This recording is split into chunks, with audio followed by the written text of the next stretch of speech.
All right, welcome to Coffee and Bullshit, the second episode. I'm not going to be fooled this time. In the last episode, I went to a Poe website and read a Poe article. This time I shall not be fooled, so I'm going to carm.org, which I know is a actual Christian apologist website. It's run by a gentleman by the name of Matt Slick, who is, my understanding, a radio well, he's a radio host for a while of his own radio show, and a well-known Christian apologist. He debated Matt Dillahunty both on his show and in a televised debate at some university or church or something like that. I saw most of that debate. So he's a famous person. He's been on, well, internet famous anyway. He's been on Bible Thumping Wignut podcasts quite often. So I'm somewhat familiar with him, so I know who he is. So I know what I'm reading here is actually genuine Christian apologetic stuff. And I'm going to read the entire website. I know that is, but I'm not going to do it all today, so relax. We're going to read it in portions as we go. And since I know it's a reliable Christian apologist website, I'm not reading a Poe. So let's go ahead. I'm not starting with the very first link that you could click. I'm starting with the biblical analysis part, and we're going to go through that one post at a time or one article at a time, and then from there we'll move on to other parts of the website.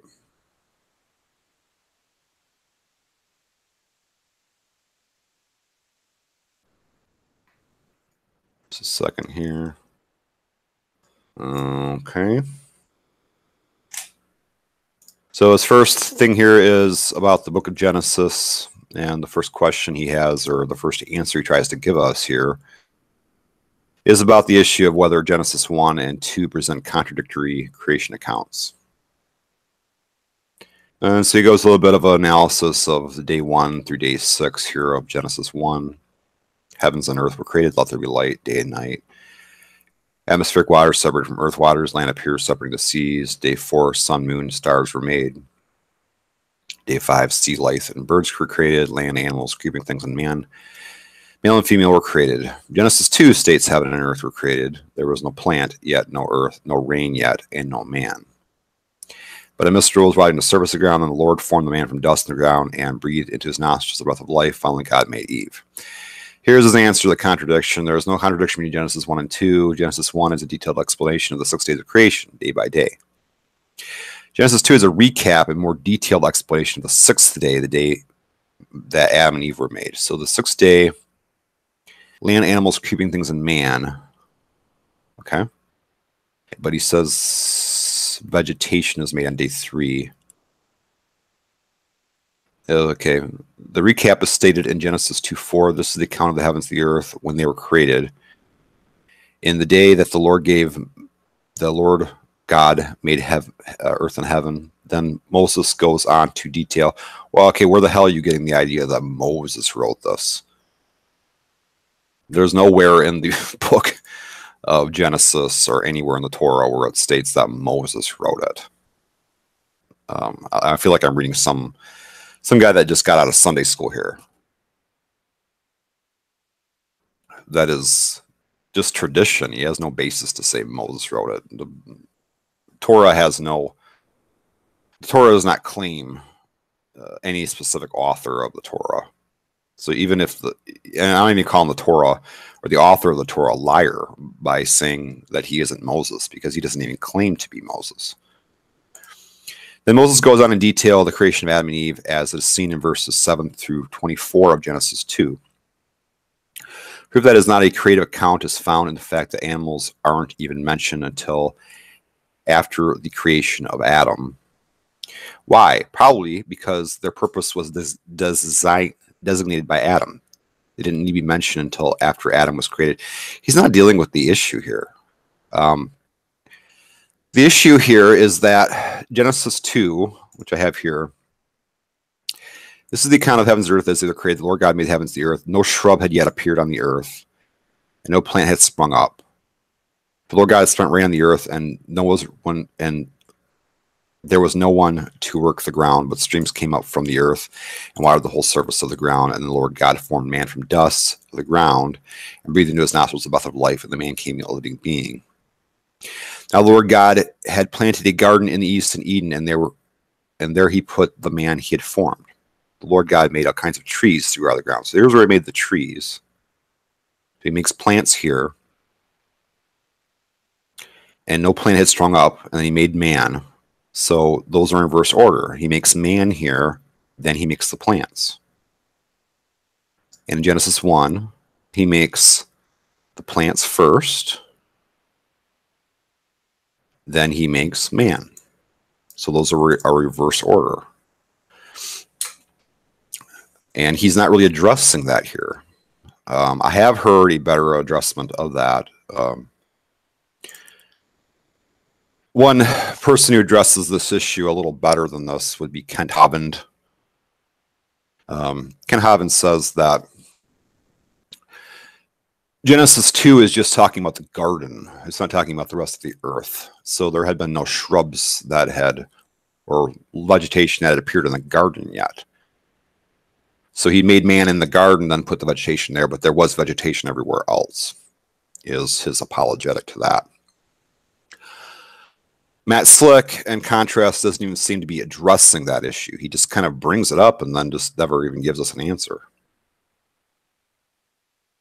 So he just says they don't need to be mentioned until after Adam was created. I don't know how that's an issue. I mean,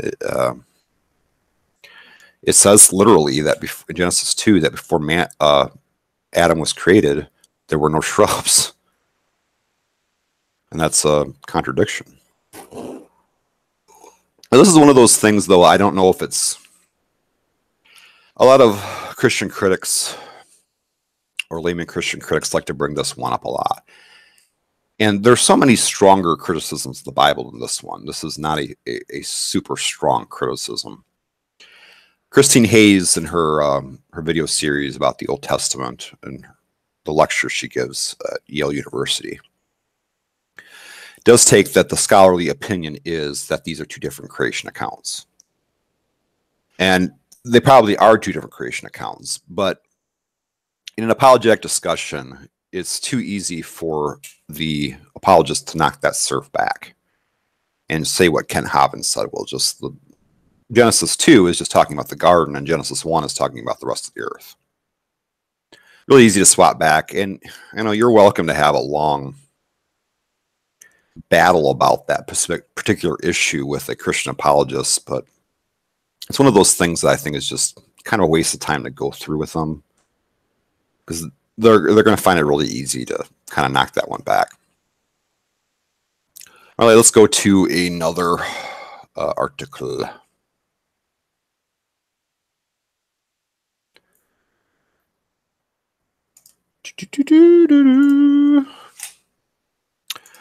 Okay, so back to Genesis, Deuteronomy. And the next one would be, how many gods are there, one or many? Deuteronomy 6:4, Isaiah 43:10, 44:6, 8, and Genesis 1:26, and all these other passages say one God. Hear, Israel, the Lord is our God, the Lord is one. That isn't saying there's one God. They're saying their Lord God is one God. Before me, Yahweh, there was no God formed, and there will be none after me. Isaiah, another Isaiah, there is no God besides me. And you are my witnesses. Is there any God besides me, or is there any rock? I know of none.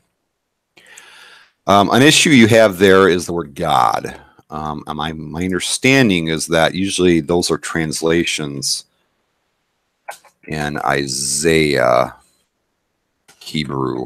I believe that that is a translation of a title. Let me see here. God.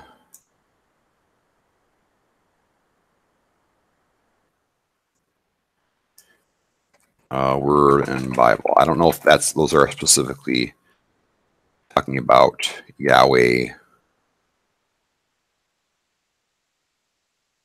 Fuck it. I don't feel like looking that up right now.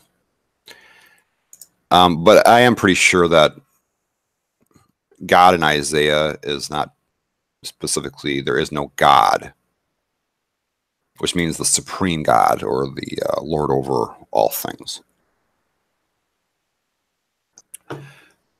Then he gives these other accounts here, Genesis. Notice that these are totally different things. Genesis and Deuteronomy are different things.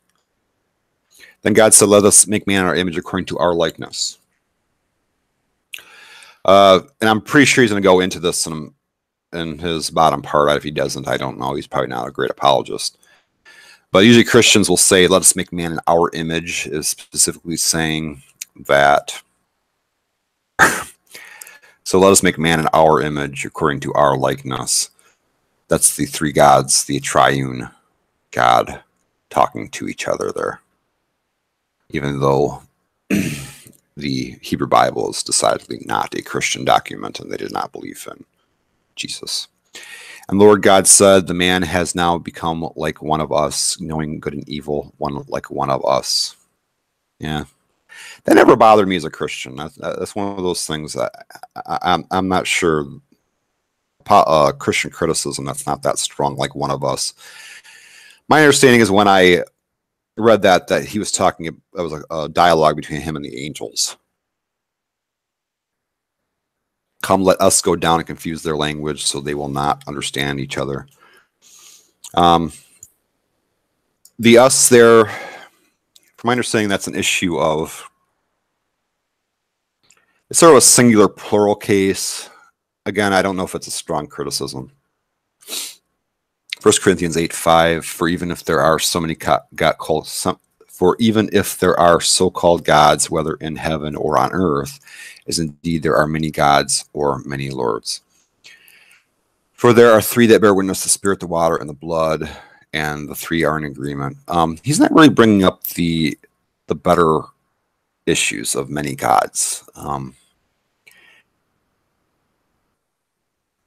Forever it mentions other gods. For example, okay, here's some better examples. In 2 Kings, Ezra, Baal, Shemesh, Dragon, Molech, etc. The Bible is not contradicting itself. The Bible speaks of other gods. It is speaking of false gods that have no true essence.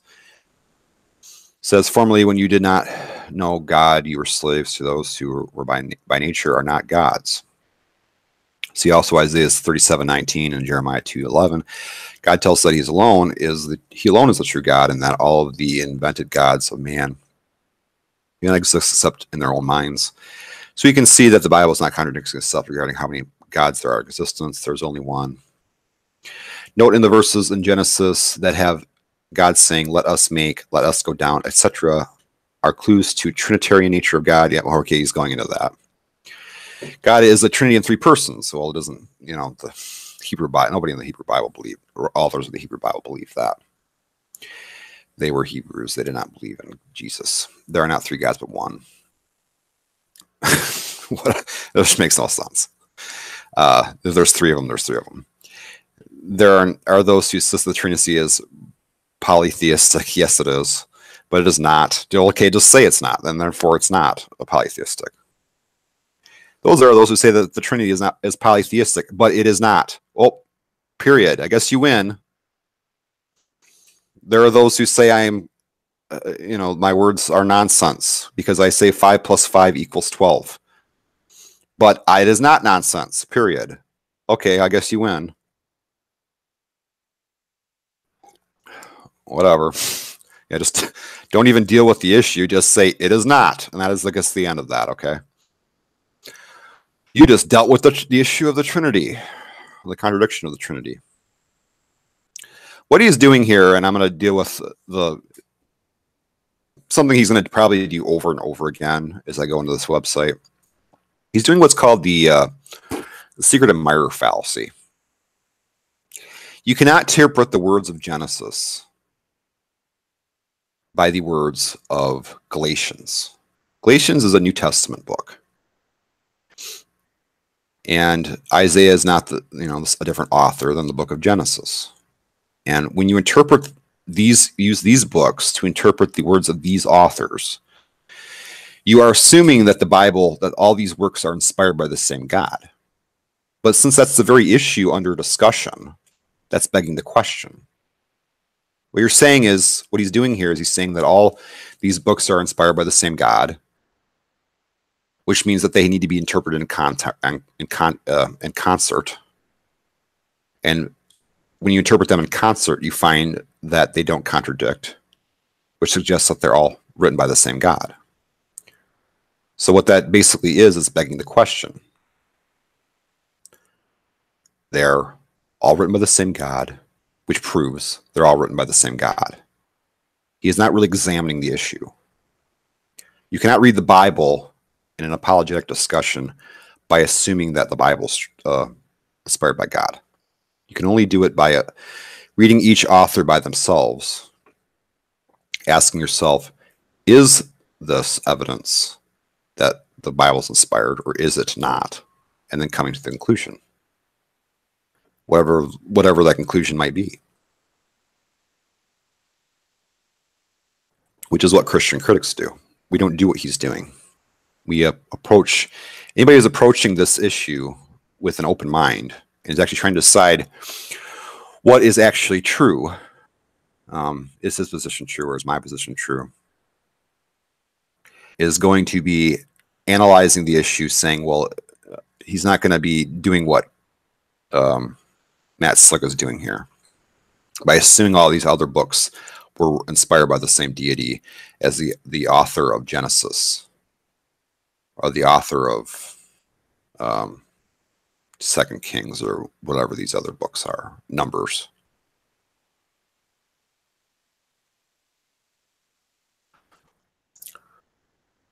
Let's go into,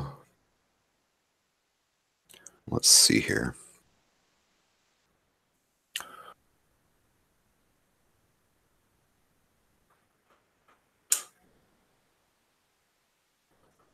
My screen share turned off again. Turn it off again.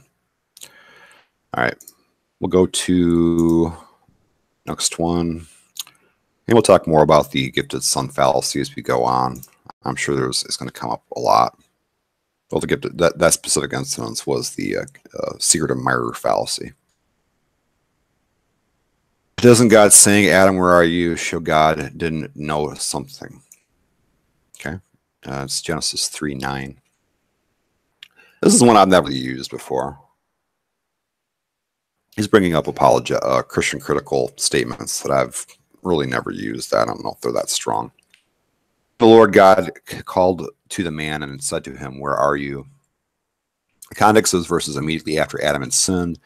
They had heard the sound of the Lord God walking in the garden in the cool of the day, and the man and his wife hid themselves in the presence of the Lord God among the trees of the garden. Then the Lord God called to man and God said to him, where are you?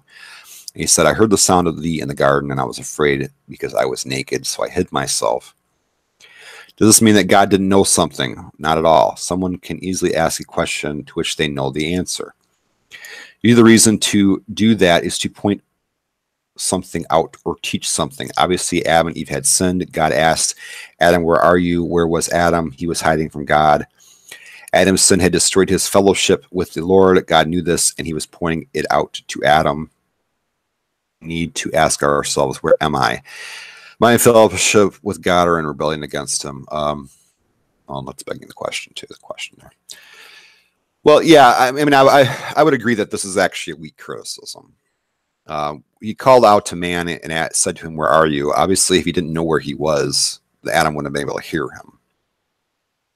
So the question is, did the author of Genesis believe that, in that story anyway, that he's speaking of a God who is omniscient, as other authors and other pieces of the Bible have said? I don't know if the author of that specific story in Genesis, which is more of a campfire tale that spread over time, you're looking at a campfire tale that adapted elements. You're talking about the story of Adam and Eve, adopted certain elements before it was written down to become a basis of a theological belief. which didn't exist prior to it being written down. Or, well, I mean, probably existed prior to be written down, but it wasn't in its full form as a theological basis for a religious doctrine prior to that. So it was just supposed to be an interesting story that was told to children in Hebrew homes over many generations. And obviously the story is more interesting if we have this little, incident here where God's walking around and he can't find Adam because he's hiding. That's why that's in there. But anyway, did the author mean that? Yeah, probably he did. He probably, that author in that story probably did not imply that God knew where Adam was. He was actually looking for him. But again, it's another issue where it's too easy for the apologist to knock that one back. Because he could just say, well, okay, where are you? Kind of means he knows where he is because he's talking to him. If you don't know where someone is, you obviously can't talk to him. He asked the question assuming that he could get an answer here. So even though he couldn't, the question kind of is self-contradictory. Where are you? If I honestly cannot find you, I'm going to ask, where are you? And I would assume that you'd be able to answer by me asking the question. And if you can answer the question, I kind of have an awareness of where you are. So it's not really a strong criticism.